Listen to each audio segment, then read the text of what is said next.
Hello, welcome back to Al Talks. This podcast I started 3 years ago to chronicle me starting stand up. This podcast is a weekly podcast. It comes out once a week, and this is just a small little introduction video into the podcast. So, down below in the description of each episode, you can go to my Linktree and find links to everything connected to me. This podcast is available on YouTube, which you're watching it on right now, and also on Spotify. But yeah, that is just a small introduction into this podcast and everything that goes along with it. Hello, welcome back to the podcast. So, as in previous episodes, previous episode that I mentioned was that I watched Kill Tony. Kill Tony has two Netflix specials, and I watched both of them. So I'll be talking about them. The first one is called Kill Tony, Kill or Be Killed, which it was really cool because what happened was it was just the usual episode of Kill Tony, which they now shoot in the Comedy Mothership in Austin, Texas. It's Joe Rogan's comedy club, and basically at the very start of the show when Tony Hinchcliffe came out, he announced that this episode of Kill Tony is in fact being recorded for Netflix. It was actually being taped live because Kill Tony is a live show, so it was live and being taped for Netflix, which I was really cool. And from that show, it was in terms of what, like, if you're kind of new to Kill Tony, I've talked about Kill Tony before. Kill Tony was a show that Tony Hinchcliffe and Brian Redband, both comedians that were living in LA at the time, started doing in the belly room of the Comedy Store over in LA.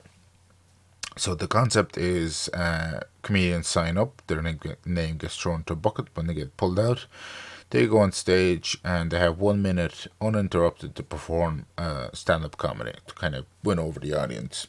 And afterwards, they conduct a short little interview with the comedian where they get to know him a little bit better and stuff like that. So it's a great concept. That particular night, there was a lot of comedians who did not do well. A lot of them were getting booed.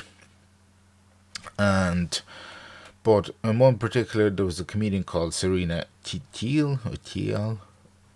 Her surname is Thiel. She did a really, really good set. And then Tony was like, well, Kill Tony is coming to Madison Square Garden over in New York. I'd like you to go there and perform. And obviously, this is a huge opportunity. She has, I think, been doing comedy for 8 or 10 years or something. You've been doing it for quite a while. And it was just, it's a huge breakthrough. She did get to perform Madison Square Garden as part of a competition, which she did not win, unfortunately, but still, to perform in one of the biggest arenas over in the US, which is, for a comedian, Madison Square Garden is quite legendary. But yeah, so it was, it was really, to see that for, because a lot of comedy is struggling quite a lot for many, many years with making very little or no money, and then to get a big break like that was really cool. I don't, like I said, I've never seen it before, but I felt very, very happy for Kill Tony. Gives huge opportunities to people. Platforms. It's a platform that launches a lot of people's careers to go on and perform for 1 minute. A couple of friends of mine have performed there over the years, and I've asked them about their experience, and it's just, it's a wild, wild night. It's just crazy wild. So they had a couple of special guests as well. They had people pop in and out for that one. They had Shane Gillis dressed as Donald Trump. And then they had Dr. Phil come out, who was Adam Ray. And then there was Joe Biden came out. He was a comedian, Kyle Dignan, I can't remember. And Kyle was also dressed up as Elon Musk, and he was there for a bit. It was really, really fun show. I remember actually Shane Gillis talking about it. He, yeah, like he lives in Texas. He lives in Austin, but he was going to be flying out on Sunday when Tony Hinchcliffe like messaged him, because I remember he mentioned the podcast and he was like, "Look, do you mind staying like a night and do Kill Tony, because it's going to be for Netflix. I want you to do Donald Trump and stuff." And he was like, "Yeah, yeah, yeah." So it was really really funny.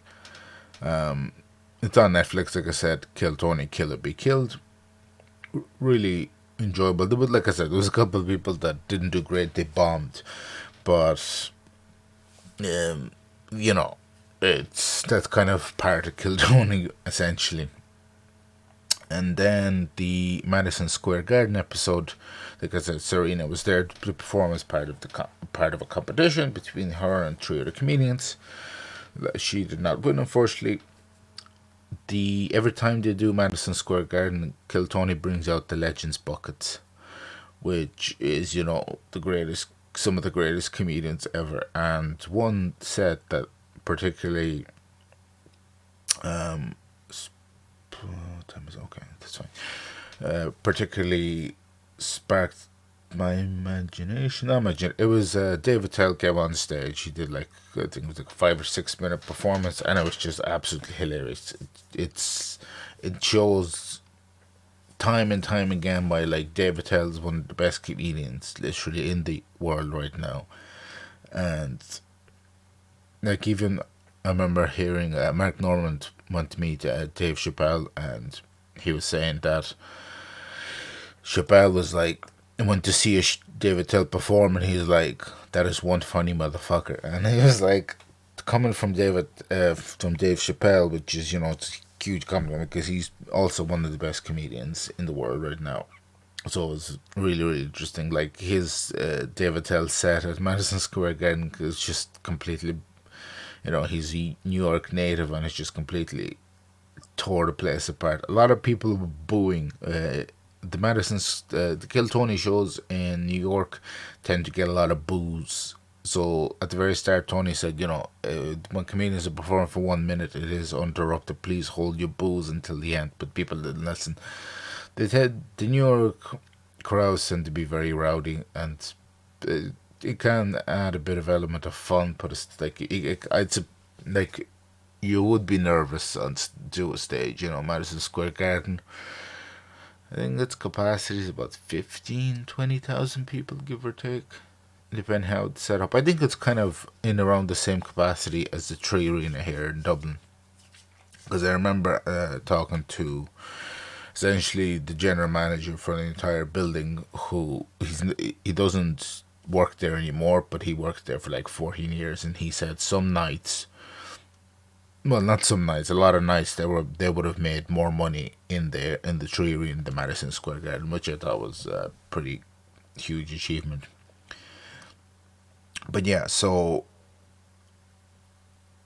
what else? Yeah, so it was the Legends buckets were great. Actually, he's a new enough comedian to went on Kill Tony. He goes by the name of Timmy No Breaks. He's a guy from Philadelphia, and he was pulled out of the Legends buckets, even though he's been doing stand up for not that long. I think might be at this stage a couple of months, or maybe like a year and a bit. But he came out and did like a really fun, just a great set. There was a lot of, the Legends buckets. Jeff Ross was there, Jim Norton. I think maybe Joe DeRosa, or he was on the guest panel. I can't exactly remember. I will look it up. I'll be back. Oh, the panel of Madison Square Garden was Mark Normand and Matt Rife. Matt Rife, in particular, before they shot that, is actually the youngest comedian to ever sell out Madison Square Garden, and he's done it twice. So, big ups to Matt Rife, who I've had divided opinions on, because he's doing his own, I suppose, style of comedy, but I don't know. The crowd work stuff kind of hurts other comedians, but I don't know. It is what it is, I suppose. But yeah, I think that's gonna pretty much wrap it up for this episode of me talking about Kill Tony. Hopefully one day I'll get on it. We shall see. But anyway, um, yeah, I am going to end the episode there. Computer is not happy again. It's just I don't know. I need to get a new laptop. This is between the USB ports not working, everything. I don't know. It's a lot. Anyway, as per usual, all links down below to all the good stuff. Thanks for watching. Thanks for listening. I'll see you next one. Bye bye.